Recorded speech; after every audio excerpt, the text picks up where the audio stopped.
Bagong karakter ang gagampanan ni Angelica sa FPJ Batang Quiapo. Tuloy may mga nagkomento na tila mapapalaban daw si Tanggol kay Angelica dahil nakapost sa TikTok mula pa hanggang ulo ang pagkilatis na ginawa ni Coco Martin sa sexy star.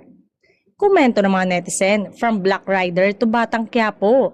Sino kaya ang para kay Tanggol, si Andrea Brillantes o si Kim Domingo o si Kang ng Viva Max Queen? Sa tatlong nabanggit ay tanging si Angeli lang naman daw ang may guts na palaban sa kung lalagyan ito ni Tanggol. Reaction pa ng madlang people. Mabuti naman nasa mabuting direktor ka na, wala ka na sa ibang mga nag-iisip na direktor. Paano na yan? Dapat pagandahin na nila si Blight. Sayang naman ang face niya kung simple lang ang kaayusan niya. Lalo pa at siya ang pinakamagandang muka. Kaabang-abang kung pag-aagawan na Andrea, Kim at Angeli ang pagiging regular love team ni Tanggol.